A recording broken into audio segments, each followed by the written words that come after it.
Talking to oneself is a habit everyone indulges in. We could no more stop talking to ourselves than we could stop eating and drinking. All that we can do is control the nature and the direction of our inner conversation. Most of us are totally unaware of the fact that our inner conversations are the causes of the circumstances of our life. We are told that as a man thinketh in his heart, so is he. But do we know that man's thinking follows the tracks laid down in his own inner conversations? To turn the tracks to which he is tied in the direction in which he wants to go, he must put off his former conversation, which is called in the Bible the old man, and be renewed in the spirit of his mind. Speech is the image of mind. Therefore, to change his mind, he must first change his speech. By speech is meant those mental conversations we carry on with ourselves. The world is a magic circle of infinite possible mental transformations, for there are an infinite number of possible mental conversations. When man discovers the creative power of inner talking, he will realize his function and his mission in life. Then he can act to a purpose. Without such knowledge, he acts unconsciously. Everything is a manifestation of the mental conversations which go on in us without our being aware of them. But as civilized beings, we must become aware of them and act with a purpose. A man's mental conversations attracts his life. As long as there is no change in his inner talking, the personal history of the man remains the same. To attempt to change the world before we change our inner talking is the struggle against the very nature of things.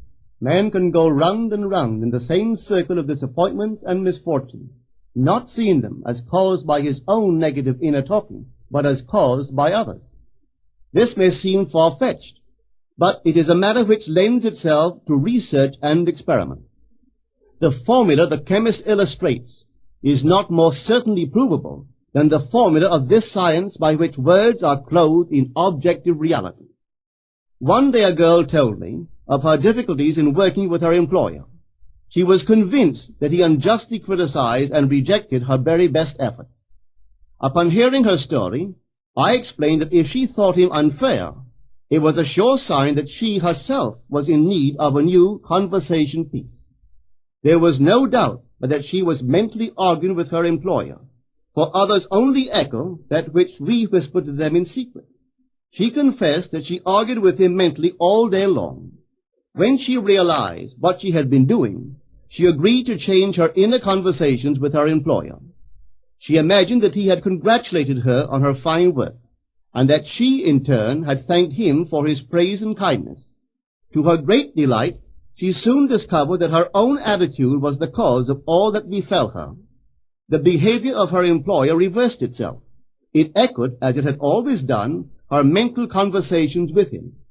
I rarely see a person alone without wondering to what conversation piece is he tied. On what mysterious track is he walking? We must begin to take life consciously, for the solution of all problems lies just in this.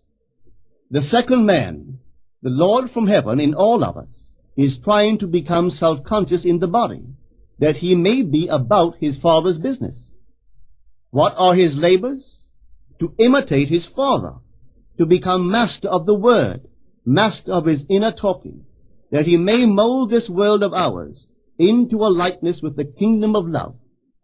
The prophet said, "Be ye imitators of God as dear children." How would I imitate God? Well, we are told that God calls things that are not seen as though they were seen, and the unseen become seen. This is the way the girl called forth praise and kindness from her employer. She carried on an imaginary conversation with her employer from the premise that he had praised her work, and he did. Our inner conversations represent in various ways the world we live in. Our individual worlds are self-revelations of our own inner speech.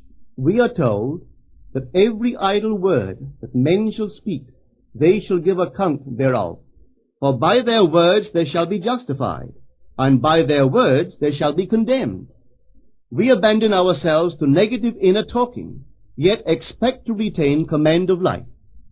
Our present mental conversations do not recede into the past as man believes, They advanced into the future to confront us as wasted or invested words. My word, said the prophet, shall not return unto me void, but it shall accomplish that which I please, and it shall prosper in all the things whereto I sent it. How would I send my word to help a friend? I would imagine that I am hearing his voice, that he is physically present, that my hand is on him. I would then congratulate him on his good fortune, tell him that I have never seen him look better. I would listen as though I heard him. I would imagine that he is telling me he has never felt better, he has never been happier. And I would know that in this loving, knowing communion with another, a communion populous with loving thoughts and feelings, that my word was sent, and it shall not return unto me void, but it shall prosper in the thing whereto I sent it. Now is the accepted time. Now is the day of salvation. It is only what is done now that counts, even though its effects may not be visible until tomorrow. We call not aloud, but by an inner effort of intense attention. To listen attentively, as though you heard, is to create. The events and relationships of life are your word made visible. Most of us rob others of their willingness and their ability to be kind and generous by our fixed attitudes towards them. Our attitudes unfold within us in the form of mental conversations. Inner talking from premises of fulfilled desire is the way to consciously create circumstances. Our inner conversations are perpetually outpictured all round us in happenings. Therefore, what we desire to see and hear without, we must see and hear within, for the whole manifested world goes to show us what use we have made of the word. If you practice this art of controlled inner speaking, you too will know what a thrill it is to be able to say, and now I have told you before it come to pass, that when it is come to pass, ye might believe. You will be able to consciously use your imagination to transform and channel the immense creative energies of your inner speech from the mental, emotional level to the physical level. And I do not know what limits, if any, there are to such a process. What is your aim? Does your inner talking match it? It must, you know.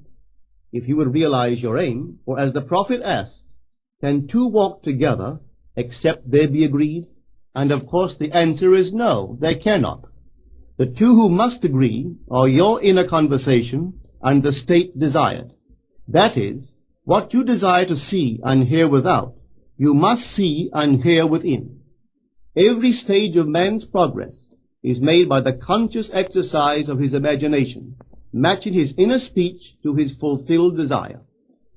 As we control our inner talking, matching it to our fulfilled desires, we can lay aside all other processes. Then we simply act by clear imagination and intention. We imagine the wish fulfilled and carry on mental conversations from that premise. The right inner speech is the speech that would be yours were you to realize your ideal. In other words, it is the speech of fulfilled desire. Now you will understand how wise the ancient was when he told us in the Hermetica, there are two gifts which God has bestowed upon man alone, and on no other mortal creature. These two are mind and speech, and the gift of mind and speech is equivalent to that of immortality. If a man uses these two gifts rightly, he will differ in nothing from the immortals. And when he quits his body, mind and speech will be his guides, and by them he will be brought into the troop of the gods and the souls that have attained to bliss. With the gift of mind and speech, you create the conditions and circumstances of life. In the beginning was the Word, and the Word was with God, and the Word was God. The Word, said Hermes, is Son, and mind is Father of the Word. They are not separate one from the other, for life is the union of word and mind. You and your inner talking or word are one. If your mind is one with your inner conversation, then to be transformed in mind is to be transformed in conversation. It was a flash of the deepest insight that taught Paul to write, put off the former conversation, the old man, which is corrupt, and be renewed in the spirit of your mind. Put on the new man. Put on the new man and be renewed in the spirit of your mind, is to change your inner conversation, for speech and mind are one. A change of speech is a change of mind. The prophet Samuel said, "The Lord spake by me, and his word was in my tongue." If the Lord's word was in the prophet's tongue, then the Lord's mouth that uttered the word must be the prophet's mind. For inner conversations originate in the mind and produce little tiny speech movements in the tongue. The prophet is telling us that the mouth of God is the mind of man, that our inner conversations are the word of God, creating life about us as we create it within ourselves. In the Bible you are told that the word is very near to you, in your mouth and in your heart, that you may do it. See, I have set before you this day life and good, death and evil, blessings and cursings. Choose life. The conditions and circumstances of life are not created by some power external to yourself. They are the conditions which result from the exercise of your freedom of choice, your freedom to choose the ideas to which you will respond. Now is the accepted time. This is the day of salvation. Whatsoever things are of good report, think on these things. For your future will be formed by the word of God, which is your present inner talking. You create your future by your inner conversation. The worlds were framed by the word of God, that is, your inner talking. See yonder fields? The sesamum was sesamum, the corn was corn, the silence and the darkness knew. So is a man's fate born. For ends run true to origins. If you would reap success, you must plant success. The idea in your mind, which starts the whole process going, is the idea which you accept as true. This is a very important point to grasp, for truth depends upon the intensity of imagination, not upon facts. When the girl imagined that her employer was unfair, his behavior confirmed her imagination. When she changed her assumption of him, his behavior reflected the change, proving that an assumption, though false, if persisted in, will harden into fact. The mind always behaves according to the assumption with which it starts. Therefore, to experience success, we must assume that we are successful. We must live wholly on the level of the imagination itself, and it must be consciously and deliberately undertaken. It does not matter if, at the present moment, external facts deny the truth of your assumption. If you persist in your assumption, it will become a fact. Signs follow. They do not precede. To assume a new concept of yourself is to that extent to change your inner talking or word of God, and is therefore putting on the new man. Our inner talking, though unheard by others, is more productive of future conditions than all the audible promises and threats of men. Your ideal is waiting to be incarnated, but unless you yourself offer it human parentage, it is incapable of birth. You must define the person you wish to be, and then assume the feeling of your wish fulfilled, in faith that that assumption will find expression through you. The true test of religion is in its use, but men have made it a thing to defend. It is to you that the words are spoken. Blessed is she that believed, for there shall be an accomplishment of those things which are spoken unto her from the Lord. Test it, try it. Conceive yourself to be one that you want to be, and remain faithful to that conception. For life here is only a training ground for image making. Try it and see if life will not shape itself on the model of your imagination. Everything in the world bears witness of the use or misuse of man's inner talking. Negative inner talking, particularly evil and envious inner talking, are the breeding ground of the future battlefields and penitentiaries of the world. Through habit, man has developed a secret affection for these negative inner conversations. Through them he justifies failure, criticizes his neighbors, gloats over the distress of others, and in general pours out his venom on all. Such misuse of the word perpetuates the violence of the world. The transformation of self requires that we meditate on a given phrase, a phrase which implies that our ideal is realized, and inwardly affirm it over and over and over again until we are inwardly affected by its implication, until we are possessed by it. Hold fast to your noble inner convictions or conversations. Nothing can take them from you but yourself. Nothing can stop them from becoming objective facts. All things are generated out of your imagination by the Word of God, which is your own inner conversation. And every imagination reaps its own words, which it has inwardly spoken. The great secret of success is a controlled inner conversation from premises of fulfilled desire. The only price you pay for success is the giving up of your former conversation, which belongs to the old man, the unsuccessful man. The time is ripe for many of us to take conscious charge in creating heaven on earth, to consciously and voluntarily use our imagination to inwardly hear and say only that which is in harmony with our ideal is actively bringing heaven to earth. Every time we exercise our imagination lovingly on behalf of another, we are literally mediating God to that one. Always use your imagination masterfully, as a participant, not an onlooker. In using your imagination to transform energy from the mental, emotional level to the physical level, extend your senses. Look and imagine that you are seeing what you want to see, that you are hearing what you want to hear, and touching what you want to touch. Become intensely aware of doing so. Give your imaginary state all the tones and feeling of reality.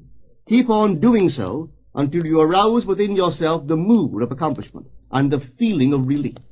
This is the active, voluntary use of the imagination, as distinguished from the passive, involuntary acceptance of appearances.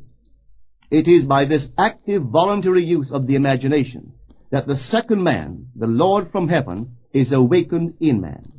Men call imagination a plaything, the dream faculty, but actually it is the very gateway of reality.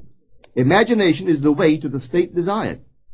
It is the truth of the state desired, and the life of that state desired. Could you realize this fully, then would you know that what you do in your imagination is the only important thing. Within the circle of our imagination, the whole drama of life is being enacted over and over again. Through the bold and active use of the imagination, we can stretch out our hand and touch a friend 10,000 miles away and bring health and wealth to the parched lips of his being.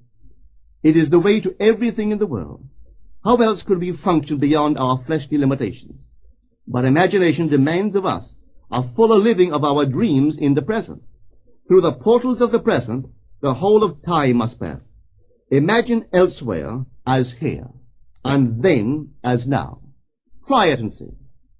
You can always tell if you've succeeded in making the future dream a present fact by observing your inner talking. If you are inwardly saying what you would audibly say, were you physically present and physically moving about in that place, then you have succeeded. And you could prophesy it from these inner conversations and from the moods which they awaken within you, what your future will be. For one power alone makes a prophet, imagination, the divine vision. All that we meet is our word made visible, and what we do not now comprehend is related by affinity to the unrecognized forces of our own inner conversations and the moods which they arouse within us.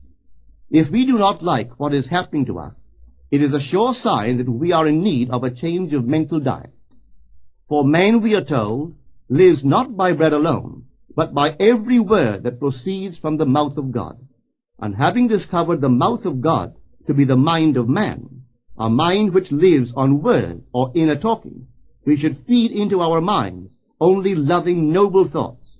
For with words or inner talking, we build our world.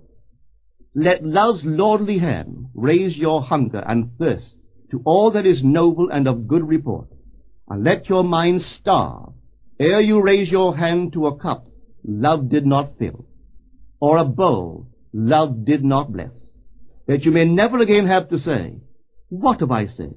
What have I done?" O all-powerful human word.